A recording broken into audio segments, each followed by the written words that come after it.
think there's a scarcity of bravery in the world today. And I think that's a sad thing. And I don't know if people necessarily know that they can unlock the bravery within them. A lot of people often say that fear is the opposite of bravery, but information is the opposite of fear. So we really only fear the things we don't know. So it can be really debilitating. There's no way you're going to get the best out of your staff if you're not listening to the ideas or creating a space where say, hey, do you think this is a good idea still? How would you do it? Or what can we add? Or what can we take away? And too many people think that jumping into business is a leap of faith, but you can jump into business with your eyes wide open. You can go and inform yourself with all of the right things. You can go and meet people that have maybe done it before. You can really, and that's our greatest resource, is each other. Before we start this podcast, will you please like, follow, and subscribe to the Right Place podcast right here on YouTube, Spotify, or Apple Podcasts. Rudolph and I would also love to connect with you on LinkedIn, so look us up there too. Thank you. Cheers. Welcome to the Right Place. Meet Brett Lindsay, aka the Digital Philosopher. As the CEO of Big Brave Holdings, he merges design thinking, agile workflows, Kaizen, Ikigai to help businesses and individuals navigate change. He's a dynamic thinker, strategist, and entrepreneur known for his bold approach to innovation and leadership.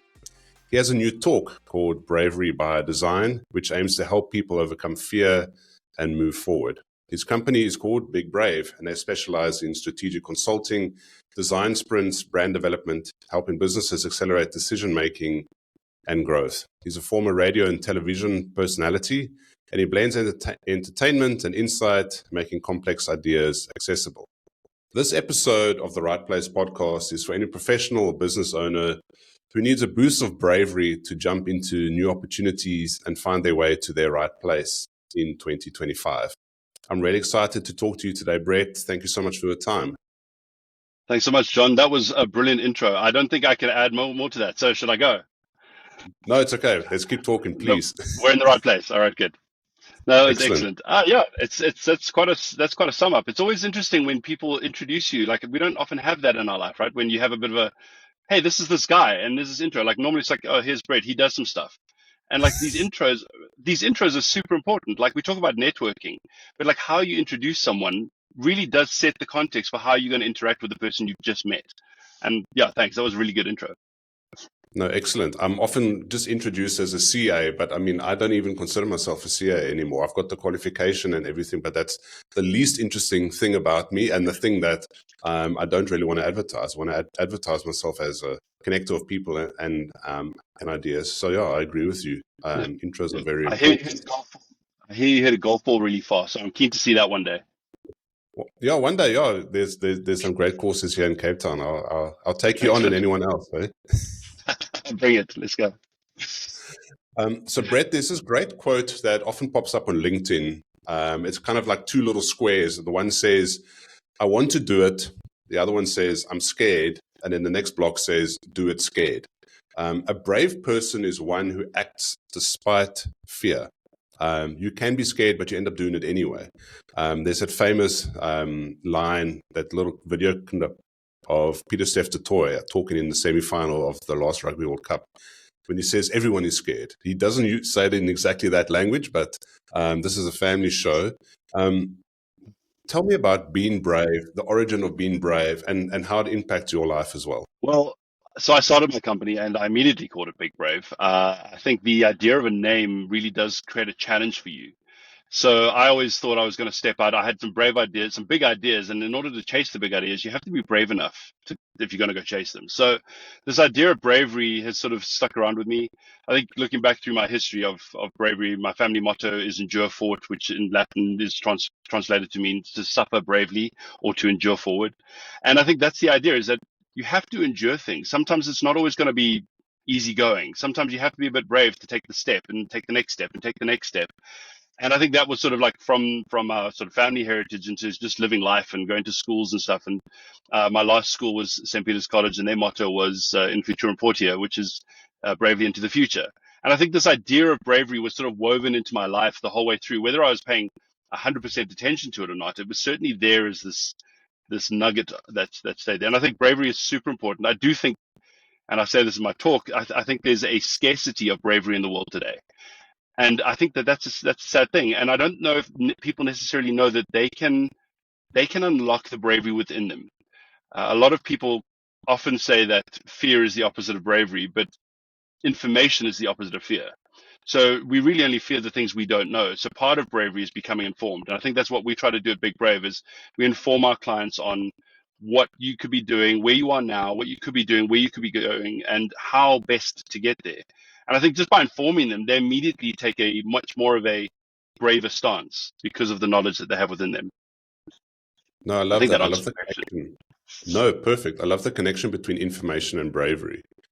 Too often we even too scared to go and get more information. I mean, that's the scary part, just getting a bit more information on something because we're trying to avoid the work, we're trying to avoid the situation that we might end up in.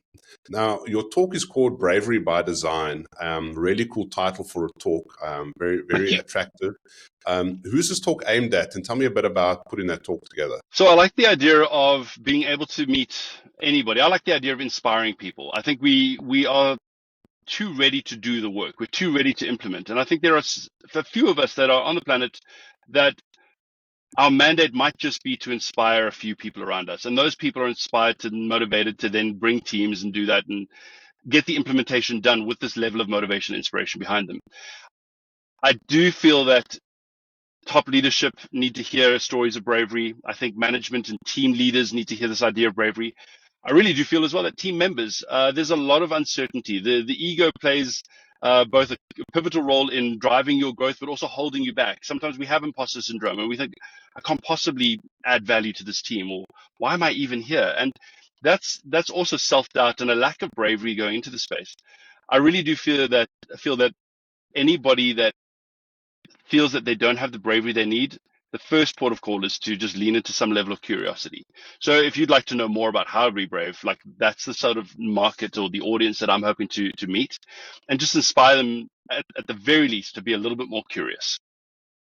No, I love that connection again between the curiosity and the brave. I mean, to find more information about something, you need to be curious. To find more information about yourself, to push yourself in a new direction, you need to be a little bit curious. Okay, what if I do this? What if I do that? Or can I speak to this person, or can I step up and own this new role, or be a little bit more brave in this relationship with a client? All of that, I think, pushes you a little bit forward and out of your comfort zone, but that's where the magic happens. Absolutely. So the questions, I mean, I call myself a digital philosopher. Inquisition and questioning things is really important. And I think that's becoming a philosopher, a titled philosopher, came about from me just being innately curious. And I was like, well, I need to do something. I can't just say, oh, well, I'm super curious.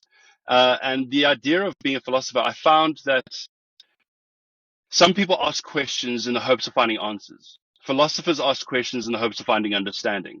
When you have understanding, the answers come, but the answers are so much more grounded or have a firmer foundation when there is a level of understanding underneath them. And you can say, well, that's great. And you can build on top of that, which is great.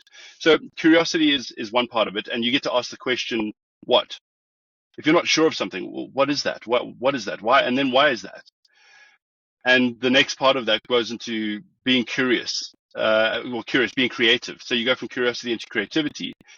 And if you can creatively attack your problems, you can start asking, well, what if I actually overcome this problem? What if I actually, so I've identified the problem, but what if I could actually overcome this? What would that mean to me? And that's another step in bravery. It's just saying this idea of like, well, I'm stuck in the challenge. I'm stuck in the fear. Now I know what it is. And now what if I could overcome it? Oh, wow. And immediately, without really having to put a lot of cognitive bandwidth or even physical effort into it, you've kind of taught your brain to have more of a growth mindset, this idea of thinking past the problem and creating new opportunities for your future. So creativity would be the big thing there. No, excellent. And how does adopting this philosophical approach to business give you an edge in today's fast-moving world? I wish more people would identify themselves as philosophers. I really do. I think that we've got this modern sort of perception of philosophy being set in the old days. And it's like the Aristotle and the Plato and the Socrates, and that's great. because they were the fathers of philosophy. I mean, you look at even religious figures like Jesus and even Mahatma Gandhi and some of the philosophies that they had. There are philosophies that have traveled throughout centuries, and they're even modern. Jordan B. Peterson is a great philosopher of today, and there's so many. But I think we don't give ourselves the license to ask better questions. And I think when you ask better questions, you find better answers. And by finding better answers, I'm hoping that as society, we can start to do better things. So I really do feel that more people should have more of an inquiring mind. The idea of philosophy requires you to really learn and leverage the knowledge of the past so that you can apply it today and even forecast what the future could be. And I think it's really useful as a tool to have this philosophical outlook in life. No, wonderful, Brett, and I agree with that. And the philosophy of the Right Place podcast is that your right place is at the intersection of your roles, relationships, and environments. And I want to dive into each one of those elements and unpack it Perfect. from a bravery point of view and Big Brave, and also look at your career as well. So if we start with roles, you encourage people to jump into opportunities.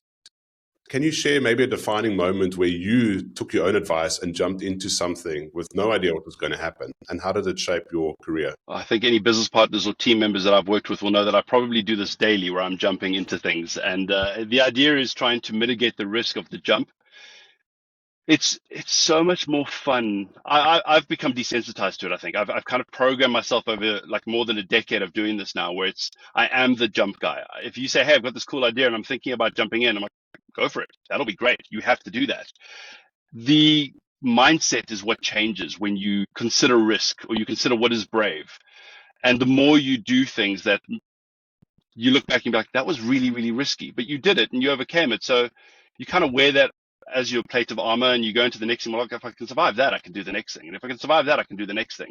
And that's sort of like compound bravery, if you think about it. So this idea of bravery and these ideas of jumping is great. It needs to be a logical next step. And I think that's why I've said bravery by design. It needs to be a logical next step, not a leap of faith. Too many people think that jumping into business is a leap of faith, but you can jump into business with your eyes wide open.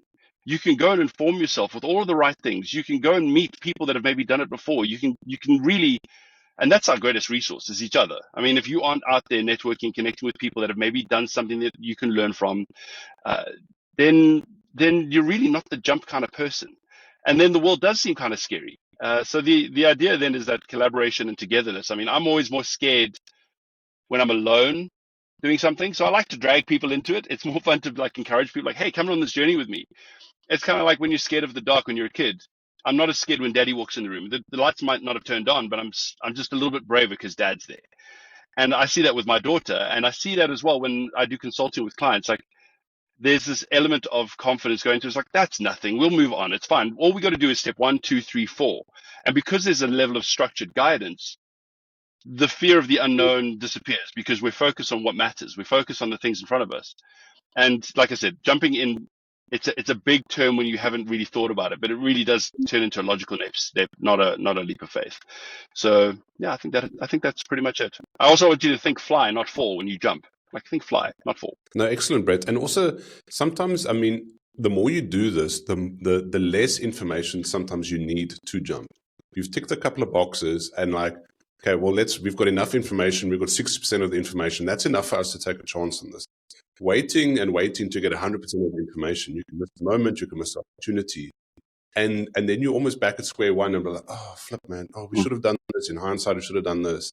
But just taking the chance, I think that's where the curiosity happens, and you just activate a lot of energy, and your spider senses are awake, and you dive in, and you figure it out as you go along. Like you're assembling the parachute after flying through the air. Yeah.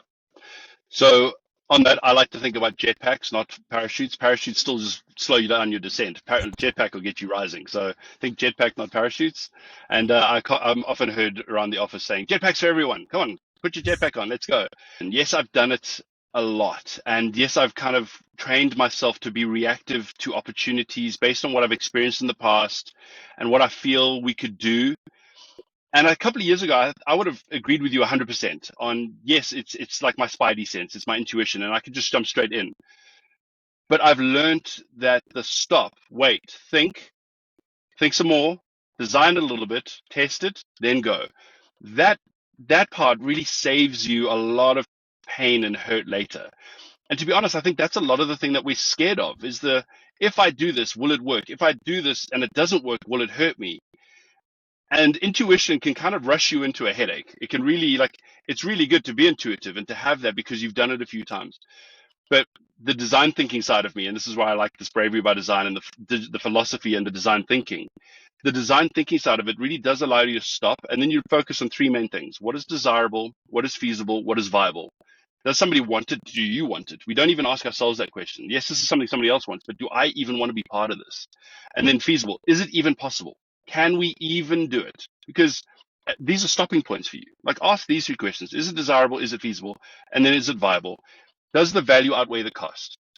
And by the time you've stopped and you've just asked those three questions, your intuition might still be there, but you've just been a little bit more rigorous with your inquisition. And you've probably got yourself to a better position to start than just boldly and blindly running into it. So I don't think bravery is blind. I will preface that. I don't think bravery is blind. I think too many people think brave people run into things. But I think truly brave people just inform themselves to a level that it is perceived as bravery from the outside world. And now, Brett, when you're having these conversations, these brave conversations in your boardroom or with your team, and you're asking people to put their jetpacks on, are people expecting you then to be the bravest person in the room? Or do you sometimes have to lean into someone else's bravery or just encourage them? Because if they're brave, you can kind of go along with them. I can tell you right now that I'm not the bravest person you've ever met. I'm still probably one of the most curious people you've ever met. And I think that skill set really does help the perception of bravery. And this is the society we've lived in, right? We've got these avatars in social media. We've got this outward persona of how we want to appear. A certain amount of vulnerability helps people to understand where their strengths are, where their weaknesses are, and where as a team we can collaborate more effectively. I don't want to go out there parading to say, listen, I can do this really well when actually I can't. And then everybody relies on me to do something and I can't actually deliver. I'd rather say this is where I'm really brave here because my skill set allows me to be in this direction. And I am quite happy at the same time to be like, listen, I'm not scared, but I have a delay in my intuition on that space because maybe I don't know it as much. I haven't done as much. My experience is limited, and I'm happy to lean into the knowledge and experience of other people. And I think that's really quite key. But I've had to learn that, and I think this is what I do in these sessions: is I let people understand that the idea of bravery is something that we kind of share. Nobody sits in a chair and says, "Oh, I'm very brave." Nobody I can't tell you how brave I am. You might tell a better story of how brave I was through an anecdote or something that you saw me do. Like, vice versa. We don't actually speak about our own bravery to people. Other people tell the stories of our bravery, but they only do that when there's value and impact on the other side of the action. And now, Brett, if we think back to or think to the clients and the people that we're doing these brave things for, how do we bring them on board? How do you convince a client, hey, trust us, we've done a bit of the homework. This hasn't been done before, but we've got a good feeling, or we've got a good roadmap ahead. How do you carry that forward to the client and get them on board as well? So a friend of mine many years ago said to me, if you have to spend more than 5 minutes convincing someone that what you do is valuable, then you're probably it's not the right fit. And I get that. If your knee's sore, you don't go see a brain surgeon. And no matter how much that brain surgeon tells you how great they are at their job, you're not touching my knee, bud.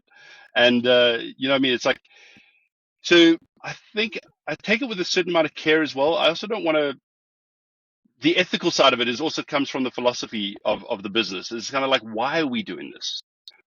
When this is done and the success is had, what is your expectation in the future? And a lot of it is behavior change, psychological safety, and really just the inquisition of the mind. As much as I've called myself a digital philosopher over the years, I found that more and more interactions, it really is human.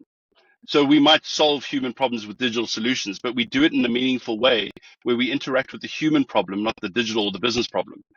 And I think that starts to change the way people think about it. It's not a silver bullet. It's not an antidote. It's this idea of, and you got to be careful how you wield it, right? If people are coming into a space and they're expecting miracles and they're like, just take this pill and you will be brave. That's not how it works. It really is this coaching space. So we don't generally convince people. The sales pattern isn't so much do this and we'll solve all your problems. The sales pitch is sort of, we actually just do what we do in the workshops or the facilitated sessions. We do that in meeting one. And we work with them, and we're quite inquisitive straight away. Well, and our tagline at Big Brave is, what would you like to do? Not what do you need to do or have to do. What would you like to do? It actually starts talking about visions and dreams of the future. And that changes the conversation quite naturally. I like to think that most of our clients sign on with us because of a relationship that we nurture quite early.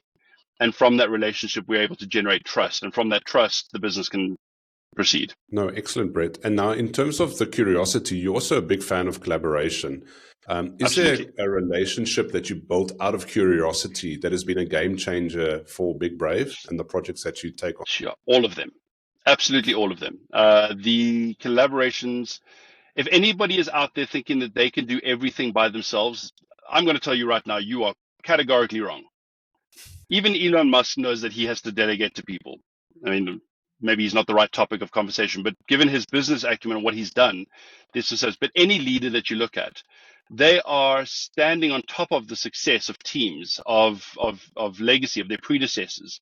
This idea that anybody has ever done something by themselves, I can't get on board with.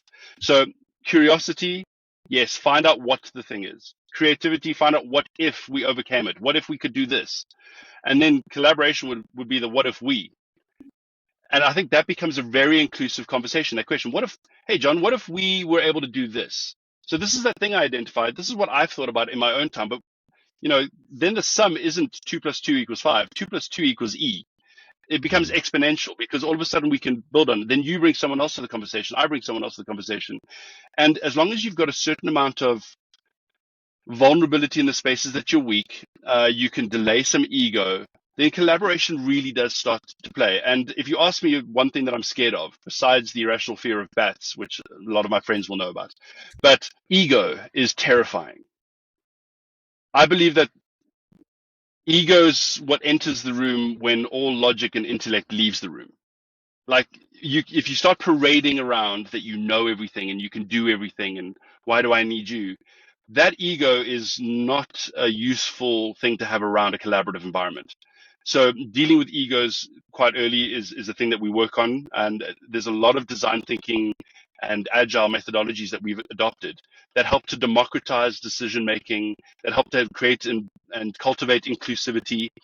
And every single time we've done that, I've been so impressed with the level of input we get from what may have been perceived as the lesser person in the room. And you hear about these hippos, these highest paid people in the organization. Just because you get a massive salary doesn't mean you have all of the knowledge. So you've hired these great people.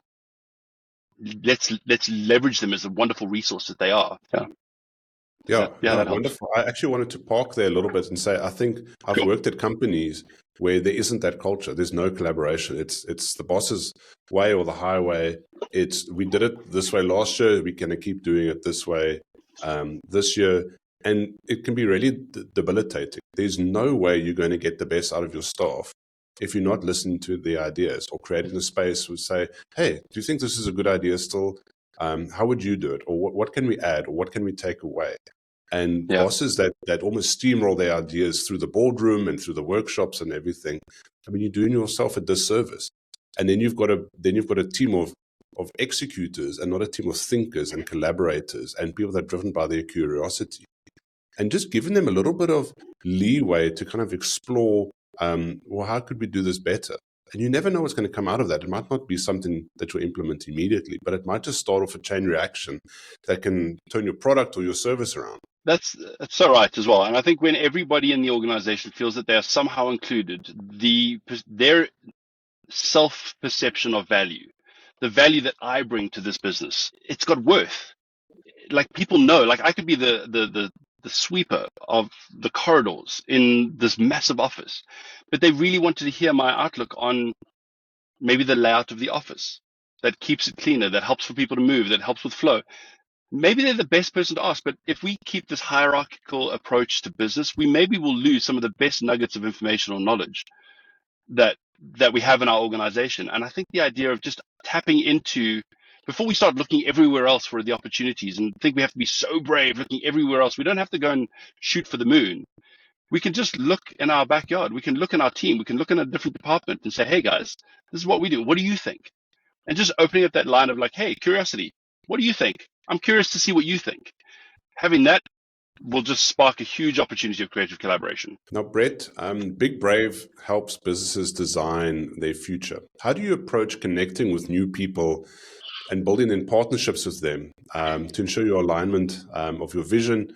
And what would they like to do? Would love to be more operational in Big Brave these days. I've become less operational. My team are doing a great job in terms of running the workshops that we do. I sometimes get called in. Maybe it's somebody I know that's wanting to do something and I get involved. But the idea then is to make sure that we can help people. If we can't help people, we're not going to say that we can. If we can't help you, that's cool. Some people also don't want to change. So they're brave enough to walk through the door. You have to be willing to do some stuff. You have to be willing to go and make the change. I like to help people that are already happy to help themselves. They understand that there's a little bit of effort to get the impact they're after.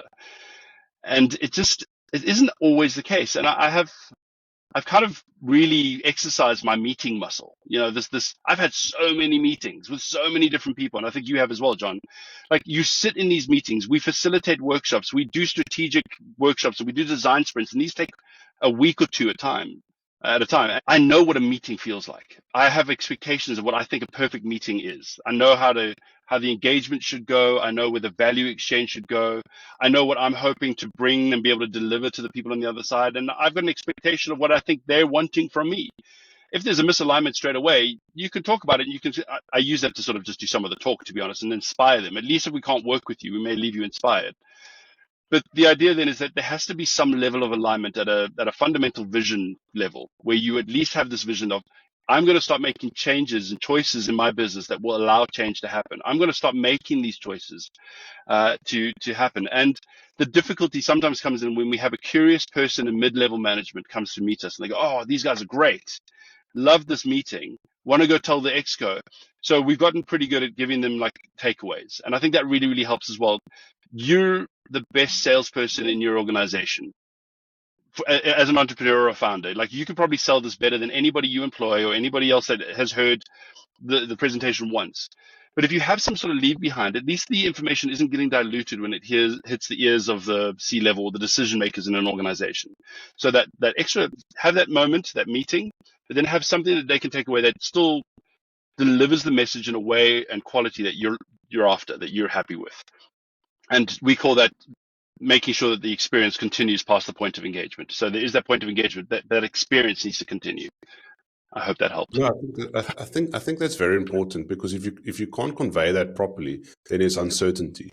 And business owners and the powers that be, they don't deal well with uncertainty. It needs to be a sure thing or a sure direction. Otherwise, they're not going to jump on board or commit resources to it, or because uncertainty is scary. Uncertainty is scary. It's 100%. And Brett, on as part of the Big Brave offering, you do strategy sprints, design sprints. How do you kickstart that? And is that something that normal companies can actually adopt as part of their processes? Absolutely. We start those sessions. We used to start with this very cumbersome approach to selling a big solution. And over the years, we've realized that not everybody's ready to just jump like up to their necks in this decision. That makes it even scarier when you say, listen, this is a very expensive solution that we have for your problem, and you have to just trust us that we completely understand your problem. You've really delivered the brief perfectly, and you're going to pay us this money. We're going to take this time, and we're going to deliver you exactly what we're solving. That's crazy. Like, that's just crazy talk. You can't actually have this big solution that will just nail it every single time. Like, I wish our business was that good. I really do, but it really isn't. The learnings we have over time is that we can abstract this big solution. We can abstract it into different areas of need where we meet the client where they are. So we meet a client and we say, hey, listen, what would you like to do? And they tell us what they would like to do.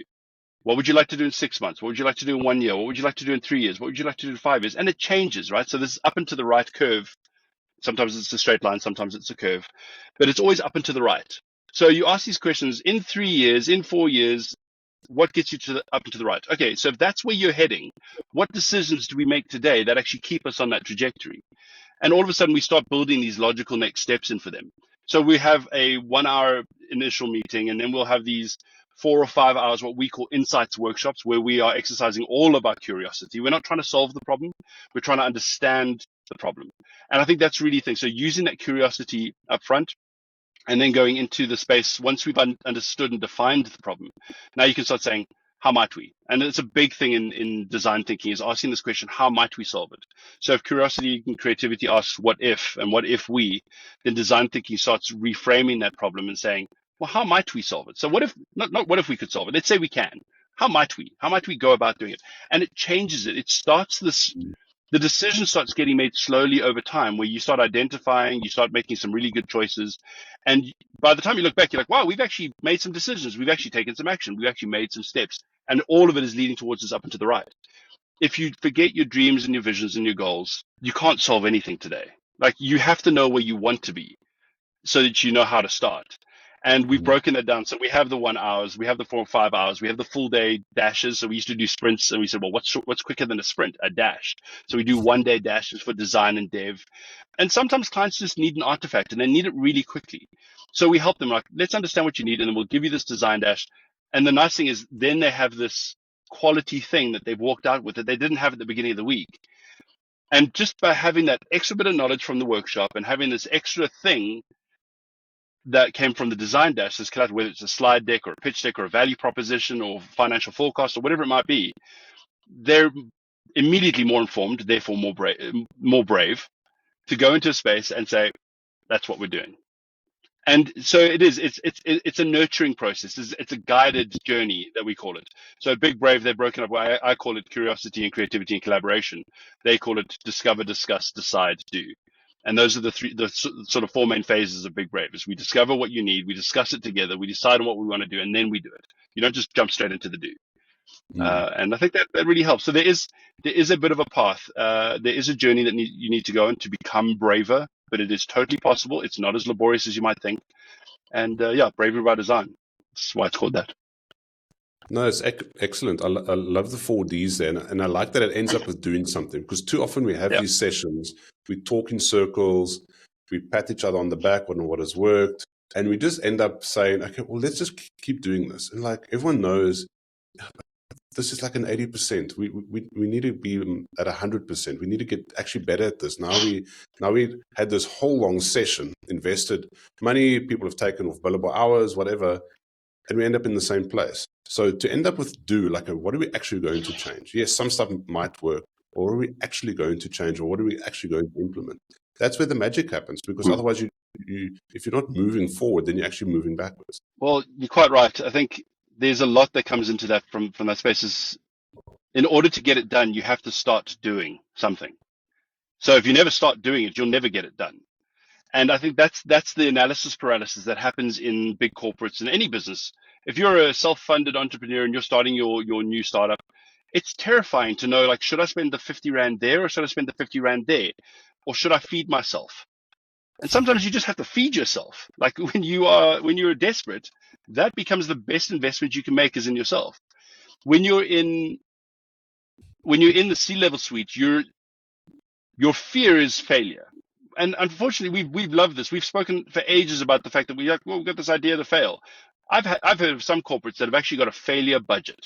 If you have a failure budget, is that a good thing? Does that provide an opportunity for you to dare to be different? Does it provide an opportunity for you to or does it also invite complacency or recklessness to come in? Like, it doesn't matter. We've got this budget. We can just blow it.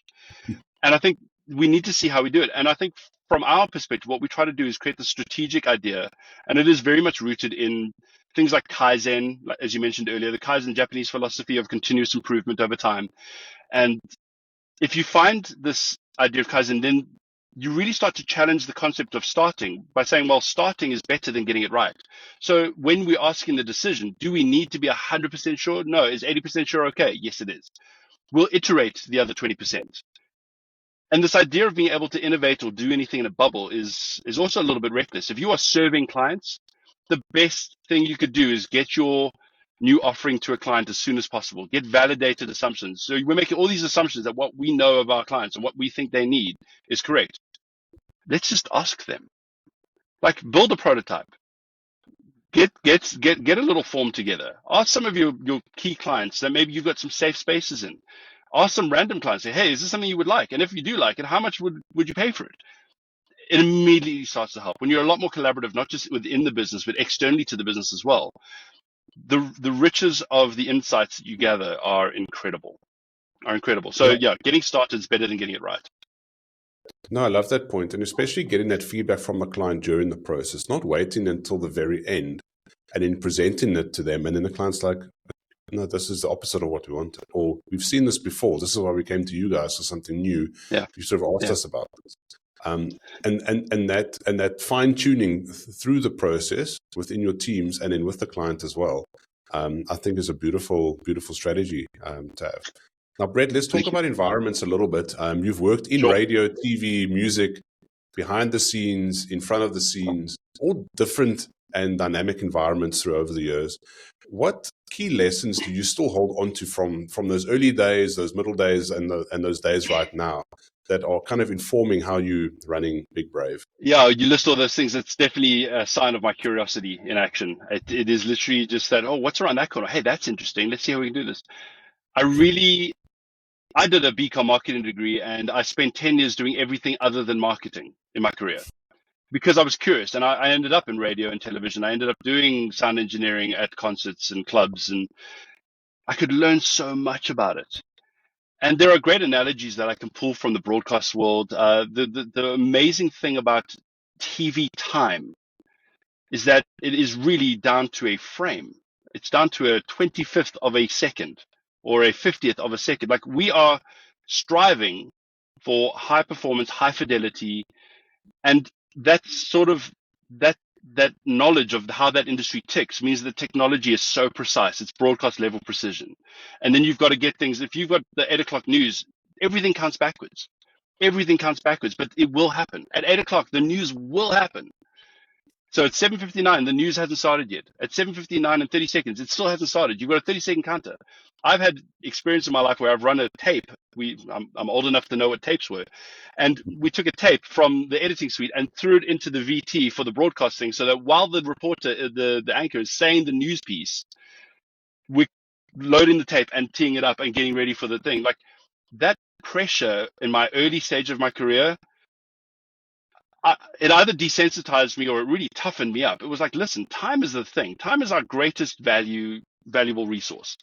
And if you can manage your time so effectively, that's great. And those environments really did teach me timing. I like to call myself a drummer. I haven't been behind a kit for a while, but the idea of music, again, that syncopation of music, that being on time. If the drummer is setting the beat and the guitarist is doing his own thing and the vocalist is singing the words to a completely different song, it sounds like a mess.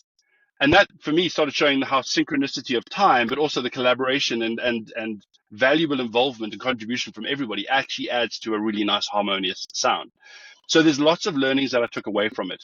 And it is weird when people meet me because I know quite a lot. And I was quite young when I kicked off my career, and I got to travel a lot. And I think travel is a wonderful thing. If you are young enough now, even if you're old enough now, start traveling. Traveling will broaden your horizon. You start to meet new cultures. You start to meet new ways of doing things.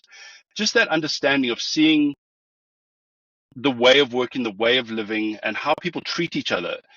That alone will start putting you in good stead for anything that you do in the future. And I think carrying that forward into business is great.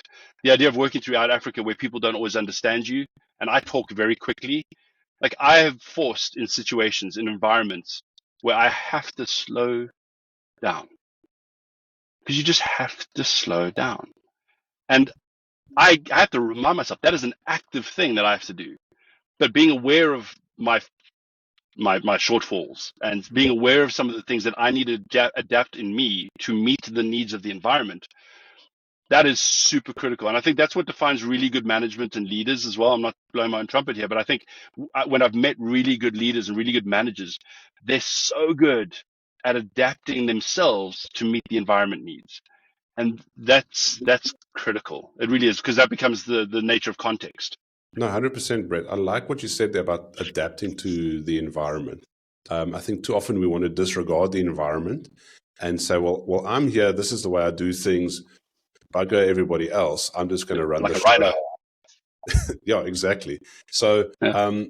talking about the environment and the environment that we find ourselves here in 2025, AI and automation is reshaping industries from A to Z. There's just no two ways about it. There's no denying it now. The impact is there. How do we see the role of human-centered environments moving forward now? Because the role of connecting with humans is going to become even more valuable. I love AI. I'm still trying to understand it. It allows us to experience more human things when we are able to overcome mundane tasks. And I don't think everybody totally gets that. I really do. I think a lot of people would have liked AI to fix our laundry at home and to clean our house before it started, disrupting the creative spaces of our world. But it is what it is. And I think John Sinai said this in one of his talks. I'm pretty sure it was John.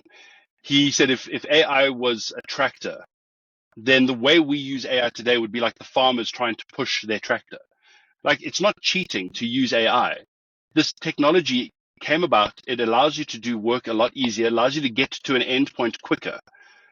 And you can start iterating more options rather than just the one train of thought you had. So AI is doing a wonderful thing.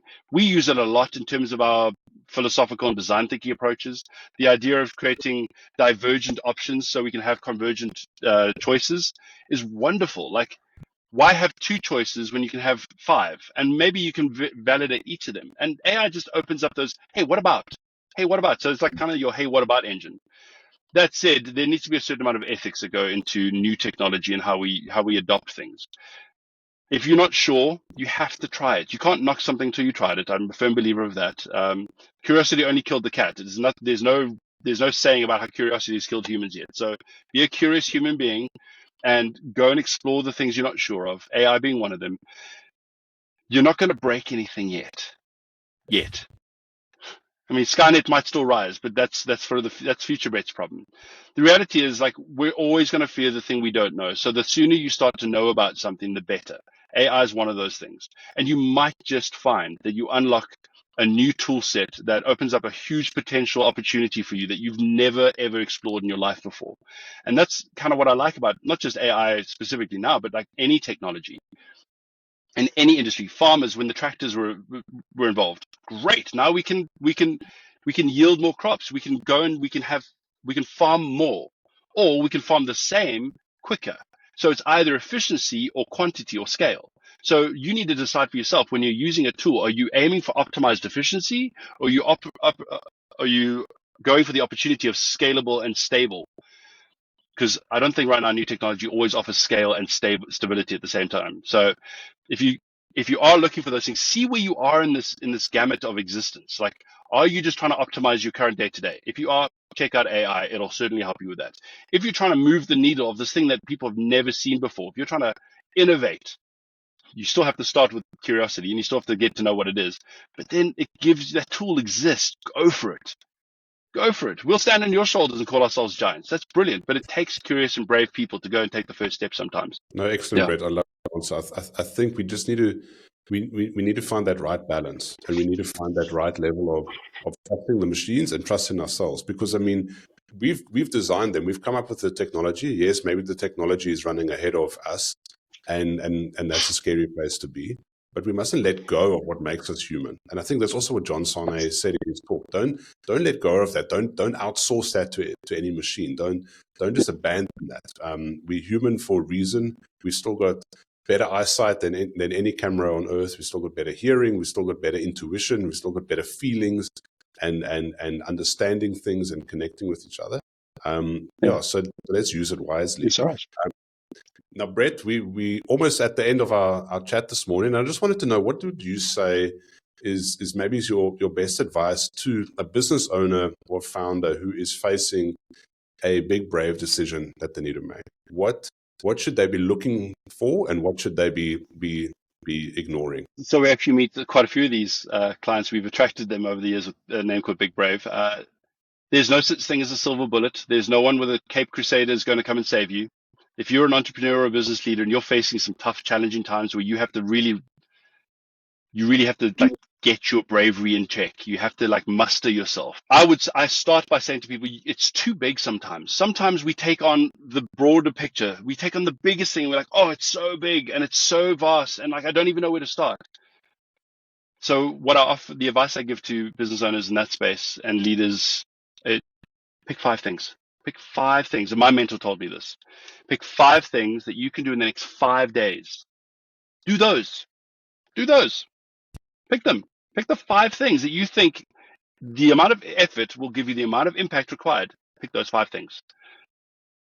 Keep it focused. Keep it here. Don't get daunted by the overwhelming scale of the possible problems. And if you really pay attention to the things that are your 5, once you've created your list, you prioritize them in the list, and you start to knock them off, you might find that some of the downstream problems you thought you had were just an effect of this cause. So by solving this one really key thing, you've actually solved the downstream problems all the way around. And all of a sudden, the elephant doesn't seem as big because you were eating it one bite at a time. And that's the best approach as well. I think we allow ourselves to get daunted. So check yourself before you wreck yourself kind of would be the t-shirt. But the idea there would be just chill. You're okay. How are you doing? Do I need sleep? Do I need something? Because if you aren't filled up, you can't do anything. I mean, try drive from Joburg to Cape Town with a car with no fuel. Try. So fill yourself up and then start attacking these problems. But when you attack the problems, drive to Bloem, drive to Bethlehem, drive to Beaufort West, drive to, you know what I mean? So break it up. And that's a great tool called abstraction, where you say, this is the big scheme of what I'm after. Here's how I break it up into smaller things. And if you do those 5 things, you'll see how that works. And it creates this moment of movement, where you start to get more and more cadence and more inertia behind the decisions you're making. You get better at making decisions. You get better at solving the problems. And the 5 things will just be 5 things this week, 5 things next week. And maybe you'll do the 5 things in 2 days. That's great. What's the next 5 things? No, I love So that that would answer, be the advice. No, I love that answer. I think it was Alex Hermese or Sahil Bloom that said, if you're not in the right frame of mind and struggling to make a decision, then check in with yourself. Am I sleeping correctly? Am I spending time with my loved ones? Did I go for a run? Did I play a game of paddle? When last did I eat properly? When last did I read a book? And if you can't tick some of those boxes, I think then you're not yourself. You're out of your comfort zone, and anything that comes along the path is going to disrupt you. It's going to overwhelm you. It's going to throw you for a curveball, and then you're going to be in panic stations. Whereas go back to like first principles, get your home life sorted, your personal life sorted, and that's going to put you in a better frame of mind to say, okay, what's actually going on here? What's the bigger picture? How best can I approach this? And then you start with those small decisions. Take those 5 things, okay, and then you get into that momentum, I think, of making these key decisions or these enhancements along the way, and that's how you end up eating the elephant. Yeah, absolutely. I think structure provides a great foundation for bravery. So if you can just structure your life, if you can just structure your work life, your home life, what is the 100 hours this month? Give yourself 100 hours. It's easy to count. It's nice and divisible in percentage base. What are the 100 hours? What am I going to do this month? And just break it down. I've got 100 hours for this. Of the 100 hours, there's 20 hours. This is what I work on. And it really becomes quite tangible when you start saying, well, what can I do? If I could do what you would usually do in 160 hours, if I could do the same thing in 80, does it make it more valuable? Or is my output more valuable, or is the time that I have left more valuable? And that starts to change a whole bunch of questions. But structure will only help you get those questions right. So that's why I say 5 things, 5 days. It's always the deliverable objective of doing anything. That's what I believe DO stands for, is deliverable objective, is what do you need by when, and then impact effort scale. And that is immediately a layer of structure that helps anybody get the ducks in a row. Excellent, Brett. Now, Brett, here in 2025, we're in February now. So New Year's resolutions have come and gone. Are you in your right place? I'm enjoying 2025. I think it's fantastic. I don't personally prescribe to New Year's resolutions. I like my long-term vision goals and stuff, so I just make sure that keeps happening. I do think that 2025 is got this huge potential for opportunity this year. And while there are a certain amount of industries that are maybe feeling a bit of the pinch, there is the hangover from the pandemic it seems to be over, at least where I'm at. So in the sort of broadcast and media industries, in the sort of big movement, market engagement spaces, and some of the consumer facing things that we're doing, and some of the fintech spaces, There's some nice movement, even in some of the charitable donation, the Section 18, Section 21, NPOs, NGOs. There's some great movement, more movement now than we've seen in maybe 4 years. So I'm hugely optimistic. I say that, but there's still Donald Trump and Elon Musk saying whatever they say on any given Tuesday in the States. And then we've got, Uncle Cyril saying whatever he wants to say. And I think the best thing is it's going to happen. Let's control what we control. Let's find peace in the moments of the things that we can't control. If we're going to be so busy worrying about the outside external forces of international politics and global economies, you're gonna stress yourself into an early grave this year, and that's not ideal for you, for your family, for your teams. I'm personally optimistic. I hope more people can be optimistic about it. I can see that some budget is opening up. I can see that some local economy is picking up. I see that the Gears through the tough times. South Africans, we always rally in a tough time, right? And I think we've rallied for 4 years, and I think this is us now. This is us, the culmination of the solidarity and the rallying around. We've got the opportunity to actually do something about it now, and that's super exciting. So I think hugely optimistic about the year. I really want to push structure in front of me. I want to have structure for how I do my interactions. I want to have meaning, which speaks to intentional strategy. Why do I want to do that? Not can I do it? Just because you can doesn't mean you should. Do I want to do it? Would I like to do that? And I think more people asking that question will mean that they will start to have more meaningful existences. They will start to get more fulfillment out of the things that they choose to do. Their effort and the impact will start to pay off. And that's what I think 2025 for me and February feels like. I mean, maybe we'll do this again in November and see how it pans out. But at the moment, I think 2025 feels really, really good. Family life, everything is looking good as well. And I wish everybody that's listening, all your listeners and yourself, John, I think 2025, man, let's go grab it. Be brave. Be brave in 2025. I love that, Brett. I love that. I've got some big, brave, hairy, audacious goals. And it's exciting. I mean, this is a year to make something happen. I think it was. Yeah. I can't remember if it was on a podcast or in a book. You must throw out your 5 or 10 year plan. Why can't you do it this year? Why can't you do it this year? Why can't 2025 be the year that you get this stuff done? You've had this thing on your to-do list for a while. You've had this idea. You've had this business product idea. Why can't it be done this year? And the opportunities are there for the taking. Brett, this has been such a fascinating discussion. Thank you for sharing more of your story and your business insight with us.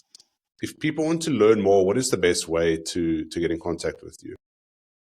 I love LinkedIn. I live on LinkedIn. I am often doing articles and posts, and I'm commenting and liking things. And that has been, I think I was one of the first people in South Africa to ever be on LinkedIn. So I'm like one of these super users on LinkedIn. So if you need to find me, LinkedIn is the best. It's linkedin.com, Brett Lindsay. I seem to be the only one for the time being that you'll find. So find me on LinkedIn, connect, follow, we'll meet up.